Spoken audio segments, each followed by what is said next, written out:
तो जोहार गते को तेन हुडी माछा ब्लॉग वीडियो कते बन सेटर कना हां और चेत बारे तेबन गालमाराव लगे ना दो हां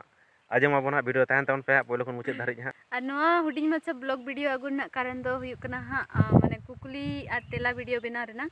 तो अलिंग लिंग मने काडी गान का पे कुकुली तहना कुकुली पे दोहय तहना ओकारे ओड़ा तबिन चेत बिन चिकायाबिन और नोंकाना कमेंट को आरो हिजुग कान बहुत तीना धारि पढ़ाव कना चेत बिन चिके गया तारपरे यूट्यूब रे तीना गान पैसा हेजना से बांगा आयमा गान नोंकाना आडी गान गे और तीना इन्या ओड़ा ओकारे इन्या जनाम ओड़ा ओकारे जानम ओड़ा आले तिनी होड़ा ले लाभ मिसे माने रिज मिले से गन ताबिना ना को कुकुली हिजुग कान होय गे आडी गान के नोंका आयमा गान कुकुली हिजुग कान गे तो आलिनी मने के चिदा मिट्टे मिट्टे रिप्लाई करते दो चेलका मिटा वीडियो गलाम बनावा जतोड़न खान को बड़ा न्यामा माने ओना वीडियो मध्य तेगे ओना तला तेगे आपे तेला पे न्याम आपे